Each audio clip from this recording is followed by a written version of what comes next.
저는 최근에 제가 걸어온 목회 여정을 돌아볼 기회가 생겨서 혼자 이제 되뇌어 본 적이 있습니다. 그런데 제가 중고등부 교육자로 사역을 시작한 지도 벌써 8년 반이라는 시간이 지나 있다라는 것을 발견을 했습니다. 그렇게 긴 기간 동안 아이들과 말씀을 나누고 또 울고 웃는 시간들을 함께 보냈는데 학생들 사역을 하면서 늘 저에게 고민이었던 부분은요, 어떻게 하면 더 효과적으로 아이들에게 말씀을 전달할 수 있을까였습니다. 설교에 있어서 내용도 너무나도 중요하지만 사실 중고등부 아이들에게는 이 전달이라는 부분도 너무나도 중요하기 때문에 혼자서 많이 고민을 하고 씨름을 했던 그런 기억이 있습니다. 특히 요즘같이 아주 짧은 쇼츠나 릴스 이런 것들에 너무나도 익숙해져서 우리 아이들의 집중력이 금붕어 기억력만큼이나 짧아졌기 때문에 그들에게 말씀을 들리게끔 해야 한다라는 부담감 때문에 이제 제 나름대로 더 많이 씨름을 하고 더 많이 고민을 했던 것 같습니다. 그래서 아이들이 사용하는 이상한 용어들을 써보기도 했고요. 영상도 준비해서 틀어봤고요. 제 이야기도 해보고 남 이야기도 해보고 퀴즈, 예제 등등 진짜 별의별 짓을 다 해본 것 같습니다. 그런데 그렇게 많은 시도들을 해본 결과 제가 특정한 이야기를 하면 아이들의 엄청난 집중력을 끌어낼 수 있다는 사실을 발견을 했습니다. 아마 여러분들께서도 어느 정도 공감하실 것 같은데요. 혹시 무슨 이야기인 줄 아실까요? 바로 제 과거 연애 이야기입니다. 중고등부 아이들은요, 남녀 불문하고 제가 설교 때 제 과거 연애 이야기를 하면서 복음을 선포하면요, 10중 8구 잘 집중하는 것을 경험을 할 수 있었습니다. 아마도 학창 시절에 학교 선생님한테 이제 첫사랑 얘기해달라고 조르는 어떤 그런 학생들의 심리와 비슷하지 않나 생각을 해봅니다. 아무튼 그래서 오늘은요, 여러분의 온전한 집중을 끌어올리기 위해서 설교 앞부분에 짧게 제 과거 연애의 아픈 부분을 좀 들려드리겠습니다. 행복했던 부분 말고요, 아픈 부분을 좀 들려드리겠습니다. 여러분, 저는 20대 중반쯤에 교제하고 있던 한 자매에게 큰 시련을 당했습니다. 그 자매는 독실한 기독교인이었지만 그 자매의 부모님은 교회를 다니지 않으시는 분이었어요. 그래서 너무나도 당연하게 당시 신학교에서 신학을 공부하고 있던 그런 저와의 교제를 반대하셨고요. 이러한 어려움들이 시간이 지나면서 그 자매에게 이 스트레스가 가중이 되었는지 그 자매는 저 몰래 이제 다른 남자에게 눈길을 돌리게 됐습니다. 이제 와서 돌아보자니 참 씁쓸하기만 한데요. 아무튼 여러 가지 이유로 저는 결국 지저분한 이별을 맞이하게 됐습니다. 근데 문제는 그 다음이었어요. 너무나도 큰 배신감을 맞이했던 저는 이 부분이 도저히 용서가 되지 않고요, 회복이 되지 않아서 마음이 무너져 내리는 경험을 하게 되었습니다. 어느 정도였냐면요, 당시에 제가 알고 지냈던 한국 사람들하고는 모든 연락을 끊고 몇 년간 교회와 학업에만 전념을 했을 정도였어요. 그렇게 깊은 상처를 받은 저는요, 그때부터 이 연애라는 것을 기피하게 됐습니다. 아니, 더 정확하게 말씀드리자면은 인간에 대한 깊은 회의와 또 여성에 대한 불신이 마음에 자리 잡았던 것 같습니다. 그런데 그렇게 사람들과 담을 쌓고 혼자 보내는 시간이 길어지면서 저에게는 한 가지 문제가 생기기 시작했습니다. 바로 극심한 외로움에 시달리게 되었다라는 것이죠. 당시 부모님과 떨어져서 혼자 살았던 저는요, 사역 후에 집에 돌아오면 그 느끼는 그 공허함과 이 외로움 때문에 정서적으로 많은 어려움들을 겪었습니다. 그때가 이제 20대 중후반이었는데 가족도 없이 혼자서 살면서 얼마나 외로웠겠습니까? 아무튼 혼자 살던 집에서는 언제부턴가 호레비 냄새가 나기 시작했고요. 이대로 가다가는 정말로 큰일 나겠다, 평생 혼자 살다가 죽을 수도 있겠다라는 생각이 들어서 참 어려운 시간들을 보냈던 것 같습니다. 그런데 그렇게 두려움 속에서 방황을 하면서 살아가다가 저는 어떤 계기인지는 몰라도 제 과거의 아픔을 대면하는 기회를 갖게 됐고요. 이제는 더 이상 이렇게 찌질하게 살지 말자라는 결단을 혼자서 내리게 됐습니다. 그리고 그러한 자각이 들자 저는 언젠가 하나님께서 허락하실 자매를 두고 기도하면서 과거의 아픔들을 청산하고 일어나서 끊었던 인간관계들을 서서히 회복하기 시작했습니다. 더 많은 사람들을 만났고요. 운동도 하면서 살도 뺐고요. 코스타 같은 자리에서 섬기기도 하면서 제 삶을 조금씩 회복하기 시작했다라는 것이죠. 그러면서 사회적 관계망을 점진적으로 넓혀가다가 5년이라는 길고도 외로운 시간을 매듭짓고 주님의 섭리 안에서 지금 제 아내와 만나서 번갯불에 콩 볶아 먹듯 9개월 만에 결혼을 하게 되었습니다. 그리고 참 감사하게도 그 이후부터는 크게 외로움을 느껴본 적이 없는 것 같습니다. 여러분, 제가 오늘 설교 서두에 제 어두운 과거 이야기를 여러분과 나누는 이유가 무엇일까요? 물론 여러분의 집중력을 끌어오기 위함도 있지만 더 중요한 이유는 바로 저의 20대 중반이 어두웠던 시절이 장차 오실 예수 그리스도를 지표하는 구약 성경의 모습과 참 많이 닮아 있기 때문입니다. 여러분, 빛 대신 예수 그리스도가 이 땅에 오시기 전에 인간 세상의 모습은 어땠을까요? 어둡고 형편없기 짝이 없었습니다.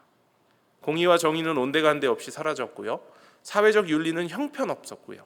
심지어는 하나님의 말씀까지 왜곡하면서 자신의 이익을 취하는 등 혼돈 그 자체였다는 것이죠.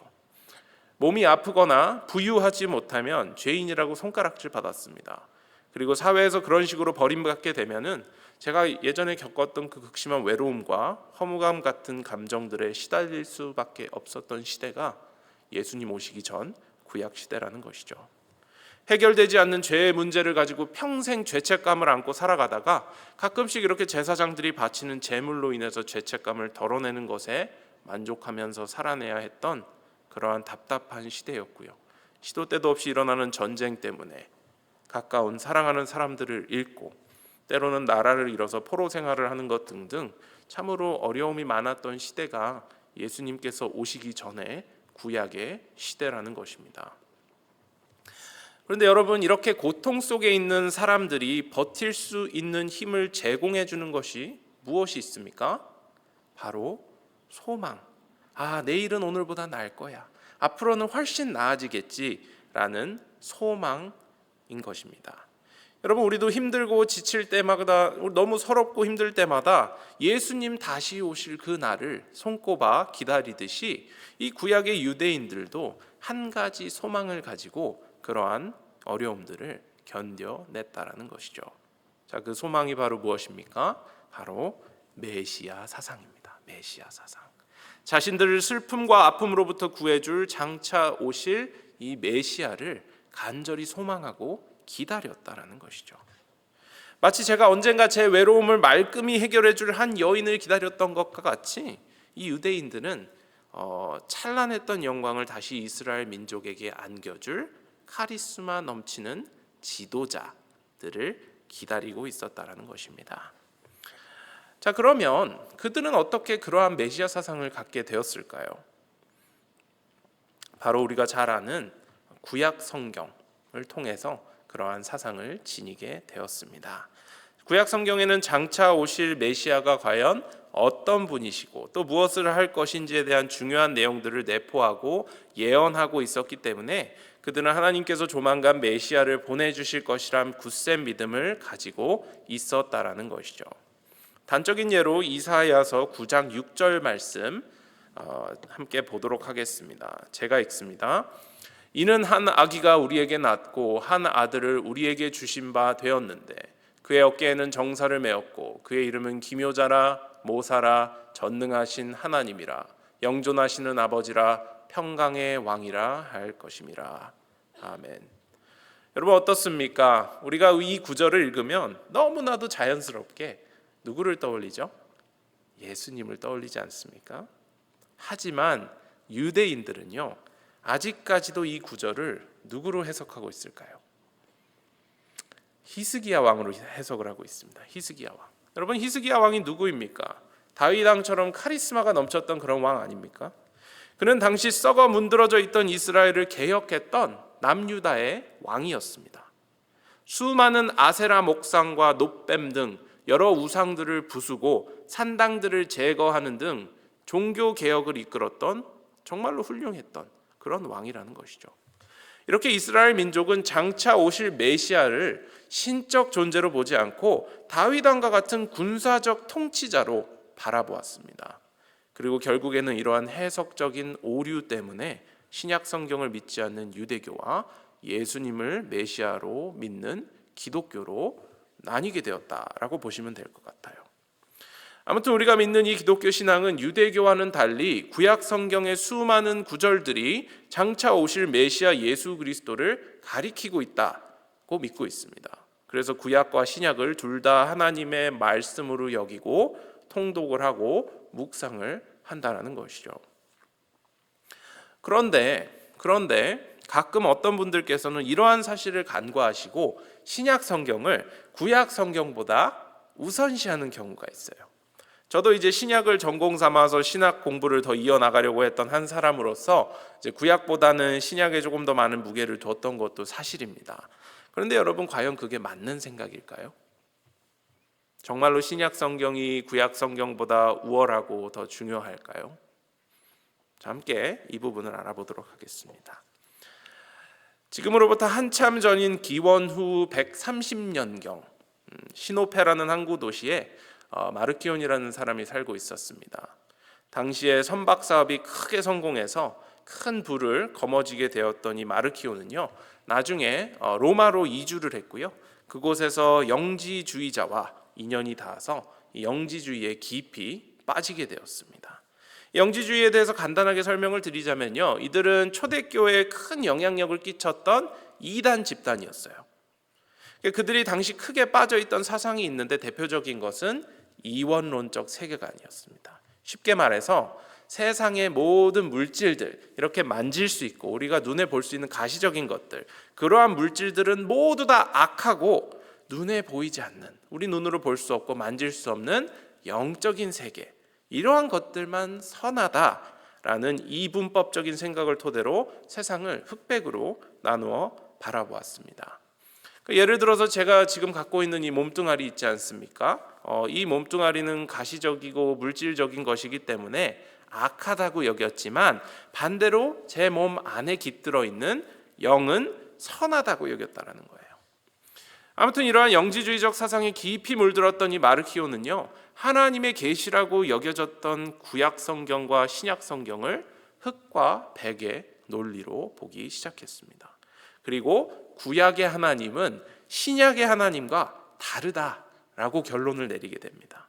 여러분, 우리도 성경 통독을 하다 보면은 구약의 하나님은 조금 두렵게 느껴지는 반면에 신약의 하나님은 너그럽고 또 인자하신 그러한 모습들로 생각되어지는 경우가 있지 않습니까?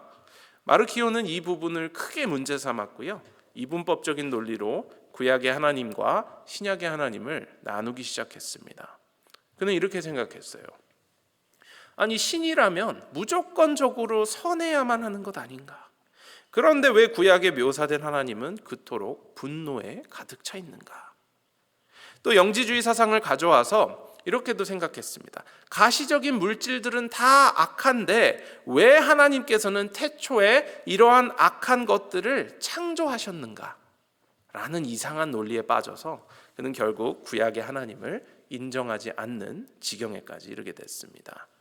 그래서 결국에는 자신만의 정경 목록을 만들었어요. 마르키온 정경이라고 하는데, 이 정경 목록을 만들었는데 재미있는 것은요, 이 마르키온 성경에는 구약이 아예 존재하지 않아요. 사복음서에서도 누가복음만 껴 있습니다. 그러니까 구약 성경을 인정하지 않아서 철저하게 배제했다라는 것이죠. 여러분, 어떻습니까? 기본적인 교리에 대해서 잘 알고 있는 우리가 들었을 때 이 마르키온의 주장은 너무나도 억지 같겠지만 초대교회 당시에 그가 가지고 있었던 영향력은 실로 어마어마했습니다. 그러니까 많은 사람들이 그가 설파하는 영지주의적 세계관에 굉장히 매혹이 되었다라는 거예요. 근데 여러분, 마르키온의 주장이 과연 맞는 말일까요? 정말로 신약 성경이 구약 성경보다 우월하고 중요할까요? 정답은 당연히 노죠. 간단하게 예를 들어드리겠습니다. 여러분께서 만약에 이 건물을 짓는 건설업자라고 가정을 하고 토론토 한복판 노른자 땅에다가 어마어마한 투자금을 확보해서 콘도를 하나 짓는다고 한번 생각을 해봅시다. 여러분께서는 그 토지에 대한 아무런 사전 조사도 없이 또 콘도 설계도도 하나 없이 뚝딱뚝딱 건물을 세워나가실 수 있으시겠습니까? 절대로 그럴 수 없죠. 나무로 이제 대충 만드는 개집이나 새집 같은 경우는 설계도 없이 그냥 만들 수 있겠습니다만, 콘도와 같이 거주자의 생명과 직결된 중요한 건물을 지을 때는 사전에 이제 모든 안전 사항들을 검토해보고 또 완벽한 설계도를 가지고 작업을 시작해야만 합니다. 그러니까 건물을 온전하게 짓는 것도 중요하지만 사전 작업도 못지않게 중요하다는 거예요. 그러니까 이러한 것과 같이 여러분, 하나님의 구속사라는 완벽한 건물을 짓기 위해서 하나님께서는 예수님에 대한 설계도를 구약 성경이라는 매개체를 통해서 우리에게 허락하셨다라고 생각하면 되실 것 같습니다. 그리고 이제 신약 성경으로 넘어와서 구약의 설계 그대로 예수님을 통해 이 세상의 구원을 이루어 나가셨다라는 것이죠. 그러니까 구약은 배제하고 신약만 집중해야 한다는 마르키온의 주장은 그릇된 주장이다라고 이야기할 수 있겠습니다. 자, 그렇다면 구약 성경과 예수님과의 관계에 대해서 가장 정확하게 이해하기 위해서 우리는 무엇을 살펴봐야만 하겠습니까? 구약에 나오는 구절들을 구석구석 살펴봐야 할까요? 구약 곳곳에 숨어있는 상징들을 살펴봐야겠습니까? 아니면 구약의 선지자들이 했던 예언들이 얼마나 현실화됐는지 조목조목 따져가면서 비교해봐야 할까요? 물론 이 모든 것들이 오늘 주제를 바르게 이해하는 데 큰 도움을 줄 수는 있지만, 여러분, 우리가 가장 중요하게 살펴봐야 하는 부분은 바로 예수님께서 구약 성경을 어떻게 바라보시는가입니다. 예수님께서 구약 성경을 어떻게 바라보셨는가라는 거예요. 왜 그렇죠? 구약이 가리키는 분이 바로 예수 그리스도이시기 때문이에요. 그렇기 때문에 우리는 구약이 소개하는 예수님께서 그 구약을 어떻게 이해하시고 또 어떤 관점으로 바라보셨는지를 파악하는 것이 가장 중요하다는 것입니다. 자, 그렇다면 구약 성경에 대한 예수님의 관점은 어땠을까요? 오늘 본문이기도 한 가장 중요한 구절인 요한복음 5장 39절 말씀을 제가 읽겠습니다. 너희가 성경에서 영생을 얻는 줄 생각하고 성경을 연구하거니와 이 성경이 곧 내게 대하여 증언하는 것이니라. 여러분, 이 구절은 예수님께서 이 안식일에 병자를 고치시는 모습을 보고 막 이렇게 비판했던 유대인들을 향해서 예수님께서 직접 하신 말씀입니다. 여러분, 예수님께서는 성경을 가리켜 무엇이라고 말씀하십니까?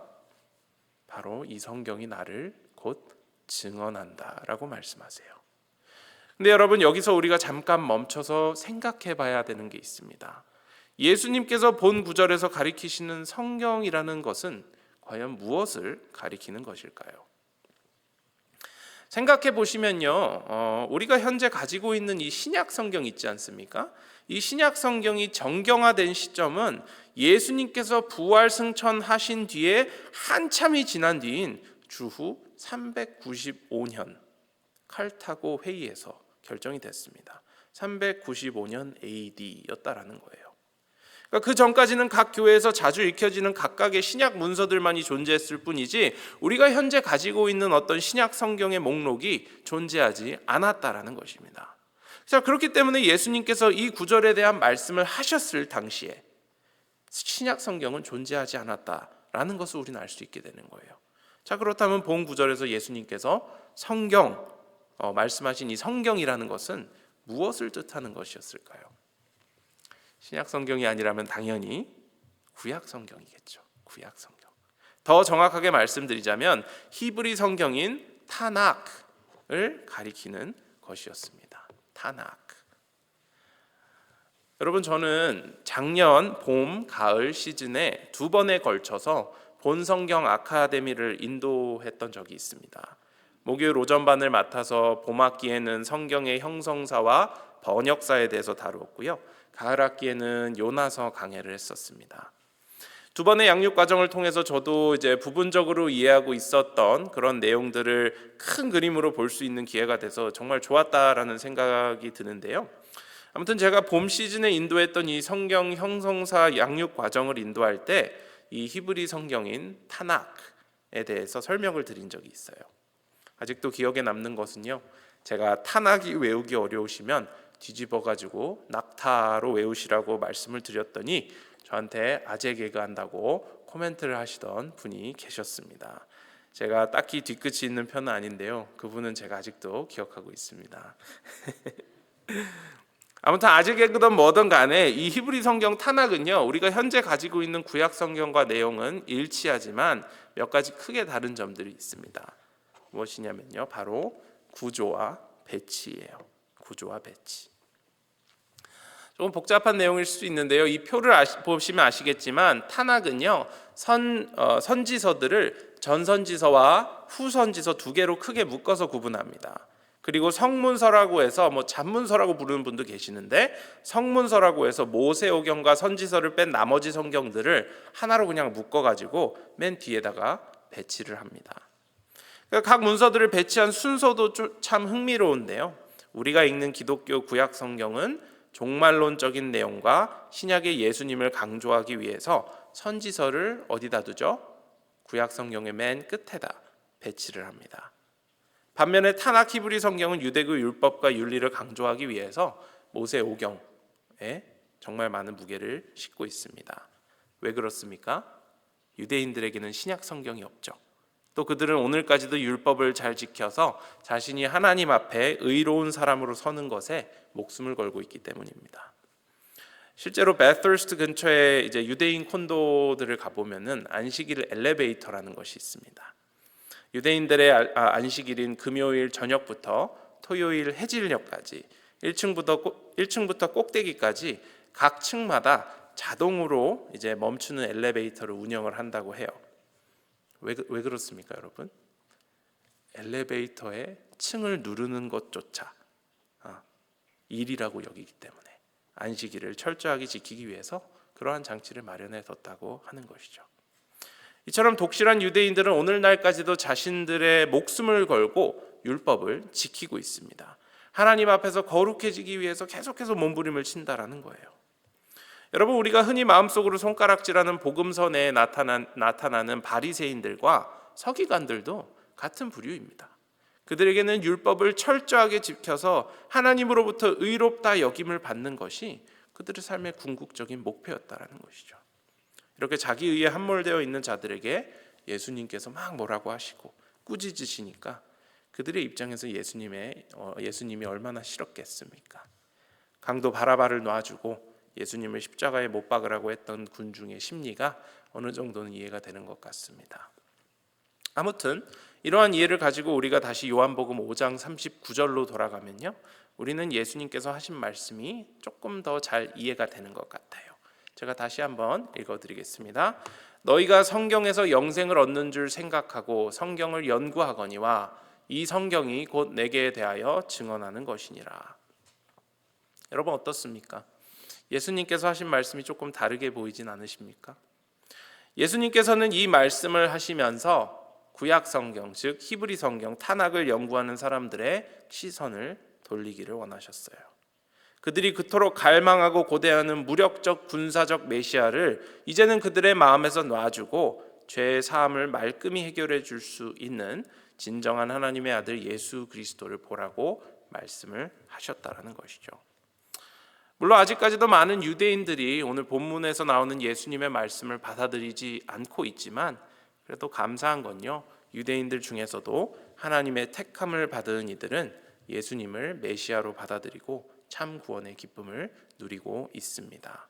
초대교회 시절에도 많은 유대인들이 1세기 예수 운동에 참여했고요, 오늘날까지도 메시아닉 주라는 이름으로 예수님을 영접한 유대인들이 계속해서 늘어가고 있습니다.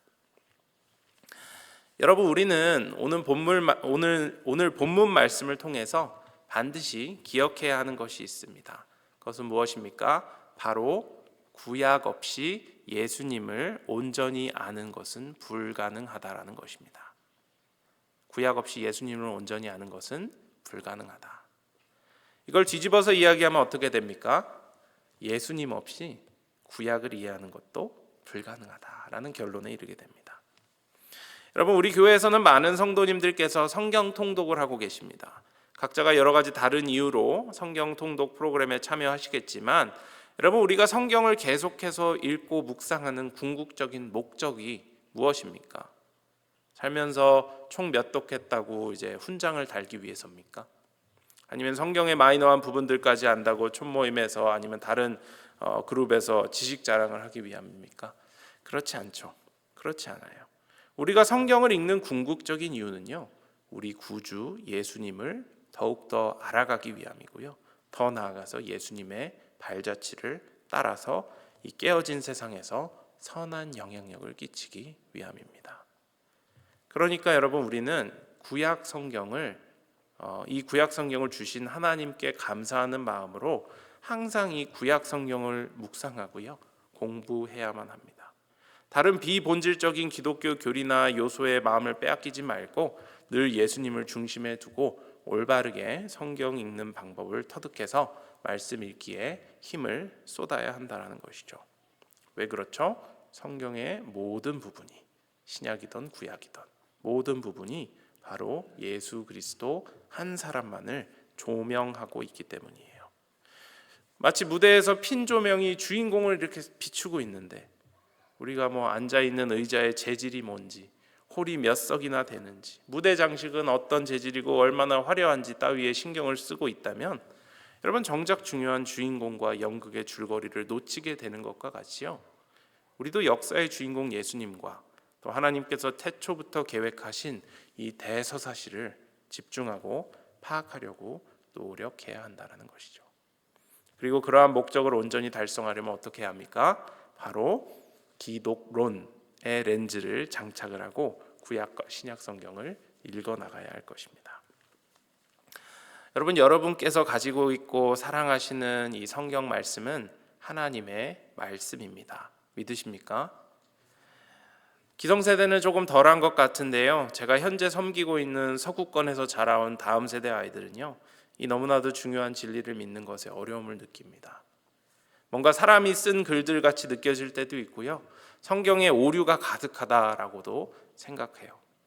그러나 여러분, 우리가 구약부터 신약까지 올바른 렌즈를 끼고 읽어나가면 어떻게 됩니까? 성령님의 조명으로 구약의 수많은 메시아 예언들이 가리키는 한 사람이 예수님이다 라는 것을 깨닫게 되고요, 그의 삶을 통해 성취된 것이 온전히 이해가 되기 시작한다는 것이죠. 그리고는 우리 마음속에 있던 불신과 의심들이 말끔히 사라지게 되는 것입니다. 여러분, 구약의 예언은 우연의 일치가 절대로 아닙니다. 유명한 선지자들이 쓴 글들을 막 모아보니까 로또 맞을 확률로 신약의 메시지와 우연히 들어맞아서 예수님을 메시아로 부르기 시작한 게 절대 아니라는 거예요. 반대로 구약의 예언이 성취되었다라는 사실은요, 하나님께서 역사를 주관하는 분이시며 메시아의 오심에 대한 약속과 성취를 기록한 이 성경이 바로 하나님의 계시이고 하나님의 말씀이다라는 온전한 증거입니다. 그러니 우리는 성경을 어떻게 읽어나가야겠습니까? 어린 양 예수님을 주인공으로 두고 기독론의 관점으로 읽어나가야 되는 거예요. 그리고 우리 구주 예수님에 대해 더 깊이 알아가면 알아갈수록 우리의 삶도 그의 모습을 점점 더 닮아갈 수 있다는 것이죠. 그러한 고백으로 말씀을 읽어나가시는 저와 여러분이 되시기를 간절히 소망합니다. 말씀 맺겠습니다. 오늘 우리는 구약 성경이 어떻게 신약에 등장하는 예수님을 가리키고 있고 또 예언하고 있는지에 대해서 함께 다뤄봤습니다. 또 구약이 가리키고 있는 예수님께서 직접 구약에 대해서 어떻게 말씀하시는지에 대해서도 좀 알아봤어요. 하지만 여러분, 우리는 교회에 다니고 성경을 읽으면서도 어렵고 난해하다라는 이유로 구약 성경을 멀리하고 있지는 않은지 늘 돌아봐야 하겠습니다.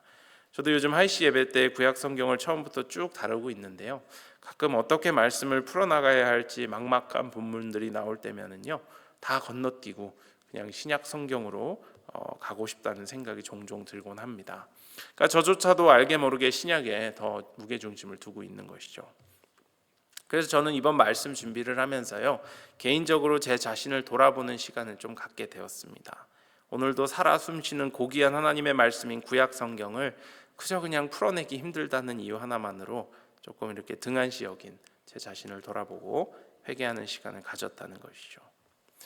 여러분, 하나님께서는 우리 모두가 조금만 노력하면 진리를 알 수 있도록 모든 것들을 성경 안에 계시하셨습니다.